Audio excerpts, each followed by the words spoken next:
bem, Prof. Rosânia? E hoje eu estou aqui para a gente fazer a correção das atividades que foram enviadas para vocês no dia 20/4, certo? Via WhatsApp. Então, vamos lá. O primeiro exercício diz o seguinte: uma pessoa localizada em um ponto A visualiza o topo de um prédio sob um ângulo de 30 graus com horizontal. Caminhando alguns metros na direção desse prédio até o ponto B, passa a ver o seu topo sob um ângulo de 45 graus com horizontal, conforme representado a seguir. Então, aqui, galera, ó.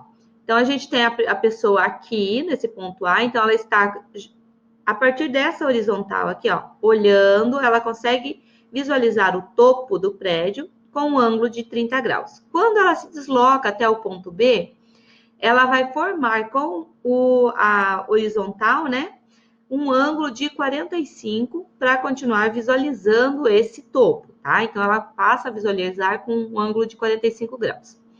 Vamos ver agora o que o nosso exercício está pedindo. Chamando o topo do prédio de C, qual é a medida do ângulo ACB formado? Então, aqui, gente, quem que é o ângulo ACB? ACB.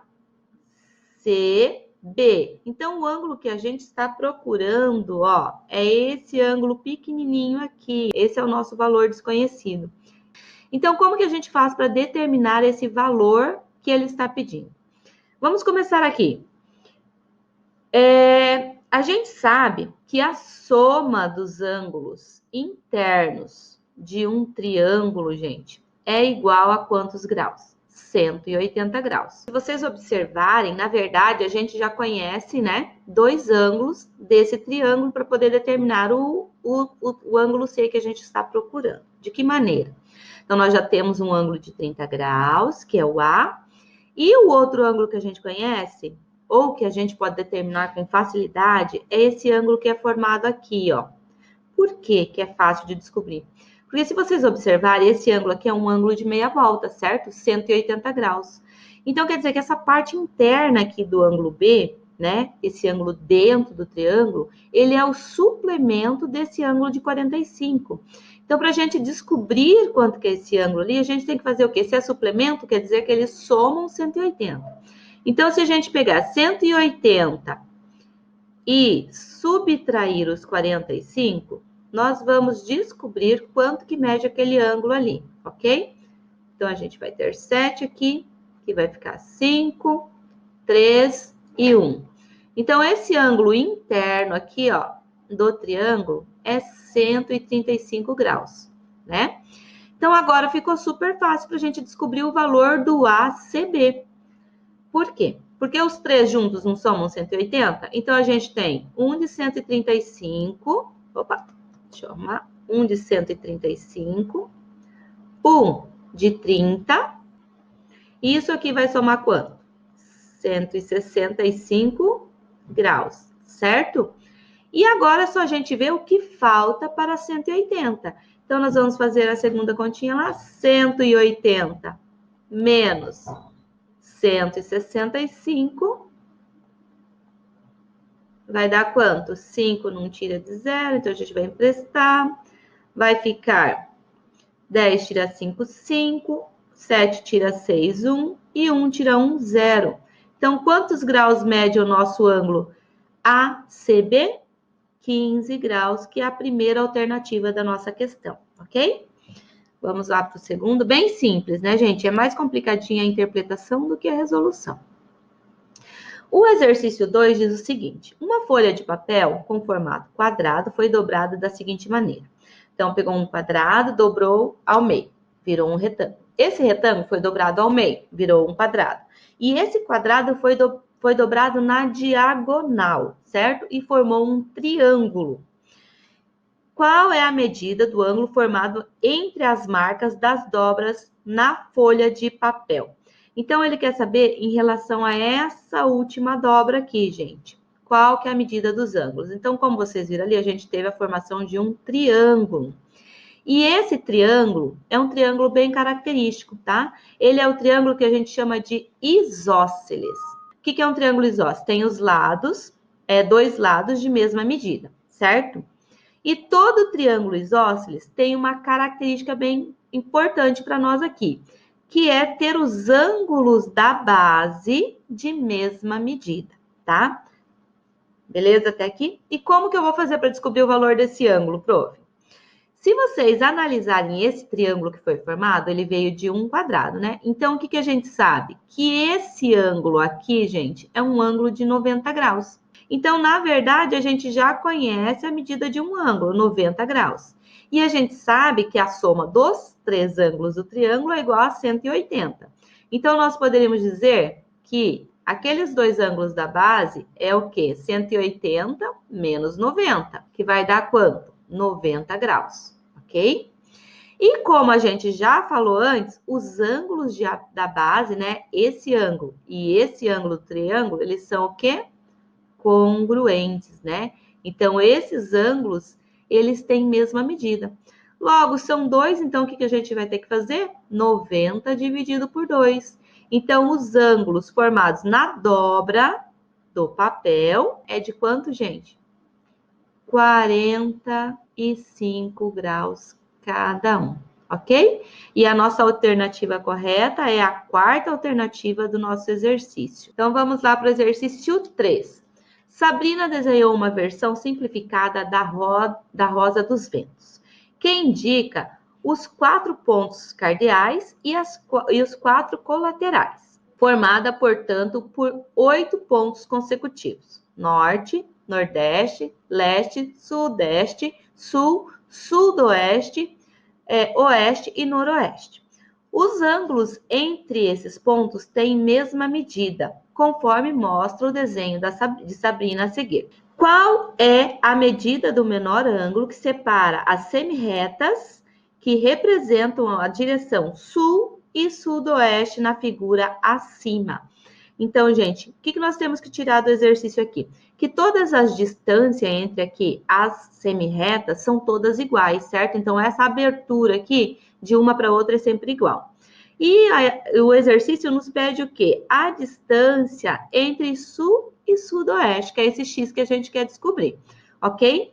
Então, o que nós temos de importante? Se a gente juntar todos os pontos aqui, a gente vai ter a formação de o quê? De uma circunferência. Então, para descobrir qual que é essa distância de sul a sudoeste, assim como qualquer uma delas aqui, a gente tem que fazer o quê, gente? 360, que é o ângulo formado em uma circunferência, e dividir isso aqui por quanto? Por 8, que foram as 8 subdivisões que a gente conseguiu aqui, entre essas regiões. Certo? Então, vamos lá. Então, quantas vezes o 8 cabe no 36? 4, que vai dar 32 e vai sobrar 4. Abaixo 0, 40, que dá 5, que dá 0. Então, qual o ângulo formado entre a região sul e sudoeste? 45 graus, que é, no caso aqui do nosso exercício, a nossa quarta opção também. Certo, galerinha? Super fácil, né? Vamos lá para o próximo, para o exercício 4. Os relógios analógicos apresentam um ponteiro maior, que indica a passagem do tempo em minutos, e um ponteiro menor, que indica as horas.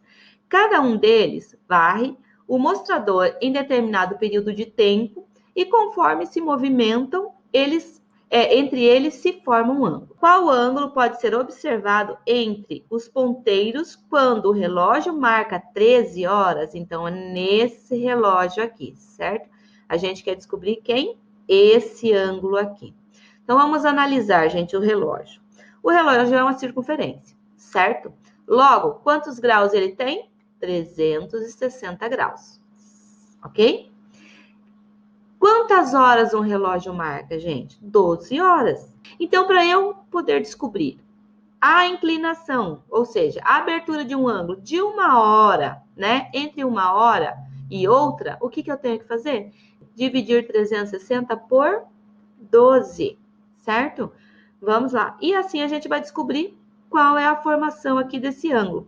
Ah, prof, se eu quisesse saber de 2 horas, ia pegar esse valor que nós vamos achar aqui e multiplicar por 2. Por 5 horas, pegar o resultado que a gente encontrar aqui e multiplicar por 5. Aí você ia descobrir qual a formação, né, qual ângulo se forma em 5 horas, em 6 horas e assim por diante. Então, vamos dividir lá. 36 por 12 dá 3, sobra 0, abaixando 0, 0 na chave. Então, quantos graus forma ali, entre os ponteiros do minuto e o ponteiro da hora?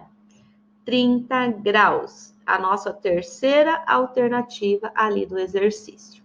Tenho certeza que todos conseguiram, porque esse exercício, principalmente, não é novidade, né? A gente já resolveu ele algumas vezes.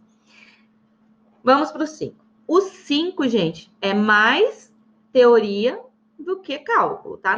Na verdade, não tem nada de cálculo, é toda teoria, né? Não tinha que fazer continha nenhuma. Só análise da questão. Então, vamos lá. A linha contínua, mostrada na ilustração a seguir, representa a trajetória aproximada de uma bicicleta. Ela partiu do ponto A e, realizando algumas mudanças de direção, foi até B. Quantos ângulos obtusos de mudança de direção foram realizados nesse trajeto? Gente, o que é um ângulo obtuso? Um ângulo obtuso é um ângulo que tem medida maior que 90 graus e menor que 180, certo? Aí a gente tem o ângulo agudo. O ângulo agudo são ângulos que têm medidas maiores que 0 grau e menor que 90 graus, certo? O ângulo reto, que tem 90 graus, e o ângulo raso, que tem 180 graus. Todos se lembram desses conceitos, né? E o nosso exercício quer saber quantos ângulos obtusos, ou seja, que são maiores que 90 e menores que 180. Então, se a gente olhar no nosso trajeto aqui, ó, a gente tem os 130 e os 100 que estão dentro dessas características. Então, quantos ângulos a gente tem lá que tem essas propriedades? 2. Nossa segunda alternativa do exercício. O nosso exercício 6 e o último exercício, né? A prof foi boazinha, mandou poucos exercícios para vocês. Diz o seguinte: na central de atendimentos de uma empresa de telefonia, todas as mesas dos funcionários devem estar diretamente ligadas entre si por meio de cabos telefônicos. Para isso, as mesas são dispostas conforme o seguinte esquema. Para que todas as mesas da configuração anterior fiquem conectadas, são necessários 15 cabos telefônicos. Para conseguir atender todos os seus clientes de maneira eficiente, a empresa contratou mais um funcionário, que ocupou mais uma mesa, seguindo uma configuração semelhante à anterior. Com esse novo funcionário, a quantidade de cabos telefônicos deverá aumentar em... Então, gente, vamos analisar o nosso exercício aqui. Vamos ver se ele está dizendo a verdade, que já tem 15 cabos para ligar. Então, vamos lá. Então, se eu vou ter que ligar o A ao F, o F ao E, certo? O E no D, foi uma ligação. O D no C também uma aqui. E o B no C e o A no B, ok? Agora, só que o A tem que ligar em todos os outros. Então, vamos ligar o A com o E, o A com o D e o A com o C. A mesma coisa vai acontecer agora com o F. O F tem que se ligar ao B, vai ter que se ligar ao C, vai ter que se ligar ao D, ok? E o nosso E vai ter que se ligar ao nosso B, vai ter que se ligar ao nosso C, certo? Já ligou com todos. E o D tem que ligar ao B. Vamos contar lá quantas ligações. Acho que está todo mundo ligado. Então, vamos ver lá. 1, 2, 3, 4, 5, 6, 7, 8, 9, 10, 11, 12, 13, 14, 15, certo? Então, estão todos já interligados, com 15 cabos. Só que o que aconteceu? Vai ter a inclusão de uma mesa nesse esquema aqui. Então, vou até mudar a cor aqui. Eu vou pôr a mesa aqui, ó, do ladinho. Vai ser a nossa mesa G, certo? Então, e eu vou mudar a cor aqui para a gente fazer os cabos que vai conectar esta mesa a todas as outras. Então, essa mesa, ela vai ter que estar ligada a todas. Então, vamos lá. Uma ligação com F, uma ligação com A, foi 2. No B, 3. C, 4. D, 5 e com AE, 6. Então, quantos fios são necessários para ligar esta mesa extra a todas as outras mesas, gente?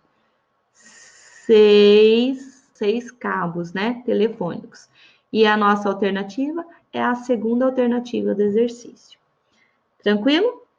Bem fáceis esses exercícios, né, gente? É mais uma questão de interpretação do que realmente de dificuldade para realizar cálculos. Então, gente, seria isso. Espero que vocês tenham compreendido agora, né, com a explicação da prof. Até a próxima aula. Fiquem todos com Deus e qualquer coisa, manda uma mensagem no WhatsApp que a prof está à disposição, ok? Beijinho, gente. Bom final de semana.